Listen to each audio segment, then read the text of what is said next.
নাহমাদুহু সলি আলা রসুলিল কারীম আম্মা বা'দ। আমাদের পূর্ববর্তী সময়কে অতিক্রম করে ধীরে ধীরে চলে যাচ্ছি রহমতের মাসে। এই মাসে বা রোজার মাসে আমাদেরকে পূর্ব প্রস্তুতি গ্রহণ করা আবশ্যক। রোজা হলো এমন একটি ইবাদত যার মাধ্যমে বান্দা আল্লাহর নৈকট্য লাভ করতে সক্ষম হয়। এতে সে প্রকৃতিগতভাবে যে জিনিস ভালোবাসে তা সে বর্জন করে এবং বর্জন করে সকল প্রকার পানাহার ও যৌন ক্রিয়া।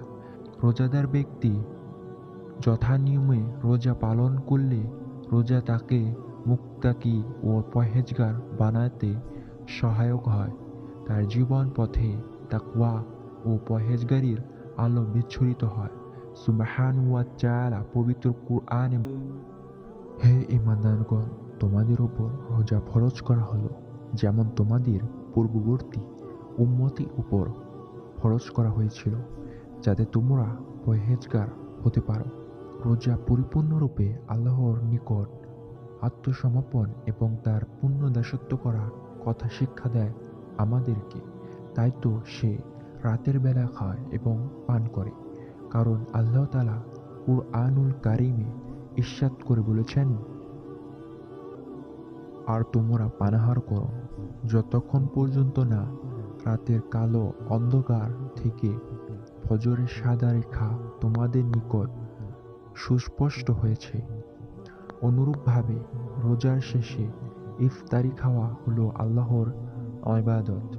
আল্লাহ তাআলা বলেন, ثم أتموا الصيام إلى الليل অতঃপর তোমরা রাত পর্যন্ত রোজা পূর্ণ করো।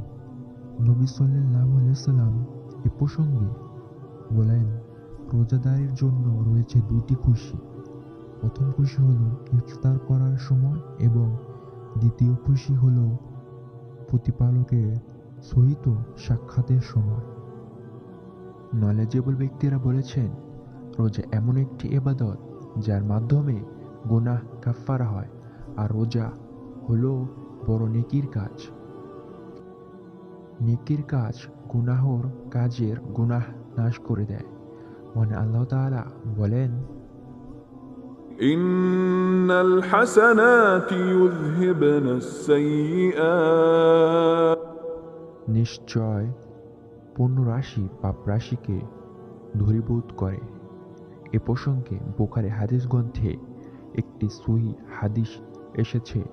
নবী সাল্লাল্লাহু আলাইহি ওয়াসাল্লাম বলেন, মানুষের পরিবার, ধন সম্পদ ও প্রতিবেশী সংক্রান্ত পাপ রাশিকে নামাজ, রোজা এবং সদাকা মোচন করে দেয়।